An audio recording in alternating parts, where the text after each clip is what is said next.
حي على الفلاح.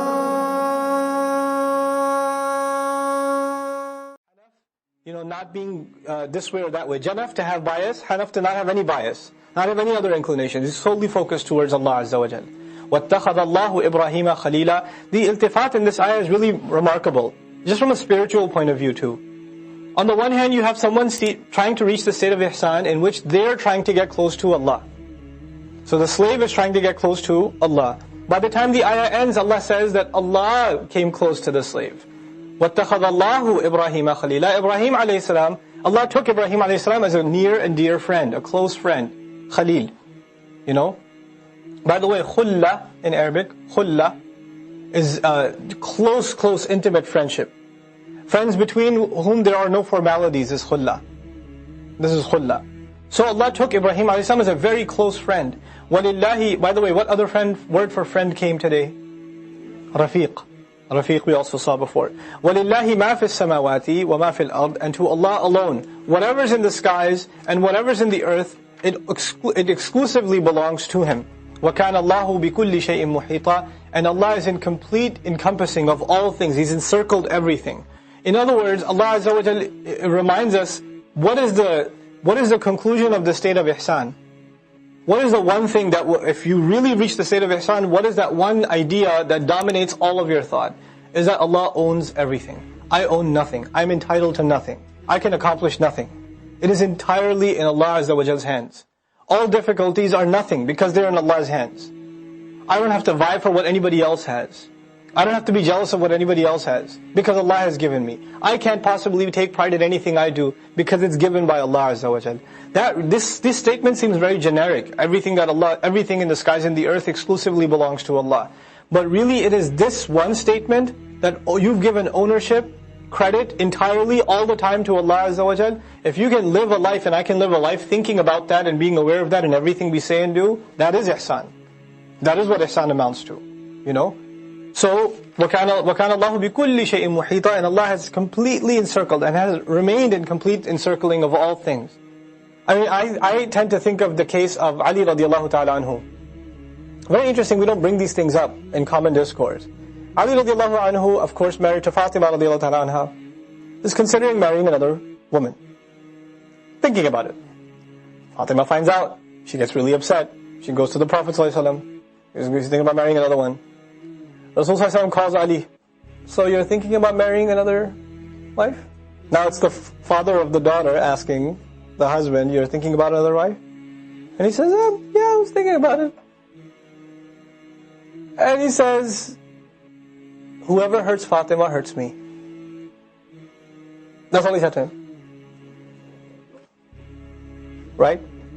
What did this story, this narration, what does it teach? And Ali obviously did not marry somebody else after that. That the wife being hurt by the marriage of another, by husband marrying, he can't just slap Sharia in her face and quote it, مَثْنَا وَثُلَاثَ وَرُبَاعَ هَلْ تَكْفُرِينَ بِالْآيَةِ. You do kufr of the ayah. يَا أَيُّهَا الَّذِينَ آمَنُوا آمِنُوا بِاللَّهِ وَرَسُولِهِ. That's, you could do that. But what did the hadith teach us? That part of injustice is hurting the feelings. In some cultures there's a norm. Some cultures are weird. They're like, for us, at least for me, it's weird. Their second wife, the first wife goes looks for the second wife. They do that. It's weird. But they do it. It's fine. Good for you. Then there are cultures, if you're thinking about a second wife, the first wife will become suicidal. Then remind yourself of Fatima's situation. Because what the messenger speaks, he doesn't just speak on his own behalf. He speaks on behalf of all fathers of all daughters. He's not just the father of Fatima radiallahu anha. He's the father of all daughters. He represents all of them when he makes these kinds of statements. We can't just reduce that to his personal, preference. So, everything he does is guidance. Alayhi salatu wasalam. So we overlook these things, Sharia says it's halal, have fun. And among guys, I tell you, the guys that are having the most marital difficulties are the ones that joke about polygamy the most. That's just a fact. I'm looking for a second one right now. Because you can't handle one, right? Because you're going to be really handle two. Your track record clearly indicates you've just hit it out of the park with the first one. So you're more than ready to handle a second and make another woman's life amazing. You know? That's what you're saying, you know? So, you know, these things have become trivial for us, or people use or misrepresent the religious teachings because they take what they think whatever conclusion they'd like to take and cite that as the actual principle, which they're not. وَإِنْ يَتَفَرَّقَا. And if they do in fact depart, if they do get divorced, if they part their ways, life moves on. يُغْنِ اللَّهُ. Allah will make them free of need. You know, after divorce is a very serious, depressing time. People get extremely, extremely depressed after a divorce. Right? And nowadays we made it like, you know, even engagements are such a big deal. After engagements people get seriously depressed. So imagine after like an actual marriage and a divorce. Right? My life is over, I'm blacklisted, I'm stamped, you know, nobody's going to look towards me again, my life is over, I'm in humiliation to my family, I have no future ahead of me, etc., etc. Guys and girls, and even girls more so. Allah gives hope in this ayah to divorce people. There's an ayah for divorce people. يُغْنِ اللَّهُ كُلًّا مِنْ سَعَتِهِ. Allah will make free of need. Allah will take care of you. Everyone. And He will give you from His vast treasures, min sa'atihi, from His vastness Himself. Okay? From His vastness, Allah will take care of you and He will provide. وَكَانَ اللَّهُ وَاسِعًا حَكِيمًا. And Allah had always been vast, encompassing, and full of wisdom. So there's wisdom in what you're going through. وَلِلَّهِ مَا فِي السَّمَاوَاتِ وَمَا فِي الْأَرْضِ. Once again, Allah alone owns whatever's in the skies, whatever's in the earth. The husband says, why did she leave me? Why did I get divorced? She was mine. Allah says, no, actually, everything's mine. Why did I lose my family? You didn't lose your family, everything's Allah's. لِلَّهِ مَا فِي السَّمَاوَاتِ مَا فِي الْأَرْضِ. These aren't just ayat that you just say, let's bunch all of these together, they belong in one place. No. Every one of them has their place.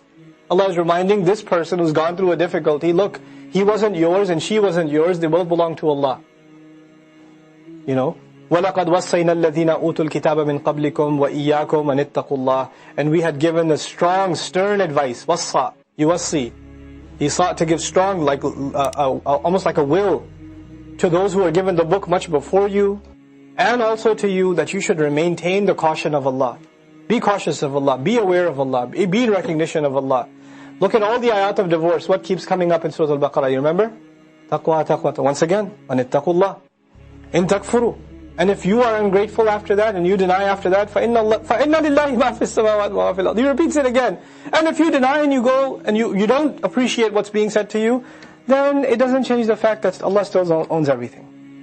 Whether you recognize it or not, reality is still reality. وَكَانَ اللَّهُ غَنِيًّا حَمِيدًا. And Allah Himself is free of need. Allah would have made you free of need, but if you don't come towards Allah again and become grateful to Allah, He doesn't need your gratitude. Allah Himself is free of need, and He is self-praised, Hamid. The quality of deserving hamd is constantly His. So the second time around when Allah says, لِلَّهِ مَا فِي السَّمَاوَاتِ وَمَا فِي الْأَرْضِ, it's like wa'id, it's like a warning. Allah doesn't need you, He already owns everything. Now the third time it's positive reinforcement. وَلِلَّهِ مَا فِي السَّمَاوَاتِ وَمَا فِي الْأَرْضِ وَكَفَى بِاللَّهِ وَكِيلًا. Allah alone owns everything in the skies and the earth. Allah is enough to take care of you. The third time, it comes back to positive reinforcement. The same principle again. So Allah is instilling the lesson of ihsan that came before. He's instilling it now in actual life situations. When you're going through a divorce, remember لِلَّهِ مَا فِي السَّمَاوَاتِ وَمَا فِي الْأَرْضِ. When you're going through difficulty, remember لِلَّهِ مَا فِي السَّمَاوَاتِ وَمَا فِي الْأَرْضِ. When your problems aren't being solved, وَكَفَى بِاللَّهِ وَكِيلًا, after لِلَّهِ مَا فِي السَّمَاوَاتِ وَمَا فِي الْأَرْضِ.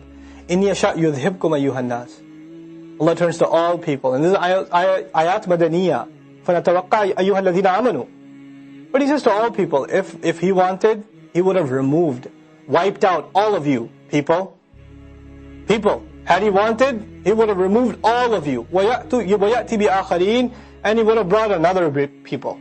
He doesn't need you. Remember the previous ayah He said, وَكَانَ اللَّهُ غَنِيًّا. Now He's showing you how ghani He is. It's an expression of how ghani He is. He doesn't need you. He doesn't need you to do hamd. He doesn't need you for anything. He could remove you all entirely. وَكَانَ اللَّهُ عَلَى ذَلِكَ قَدِيرًا. And Allah has always been completely capable of doing such things. Don't you... Assalamu alaikum wa rahmatullah. If you enjoyed this video, please do share it with friends and family. If you want to see more videos from this series, click on the box at the top. If you want to see other videos, click on the box at the bottom. And don't forget to hit the subscribe button. Thanks.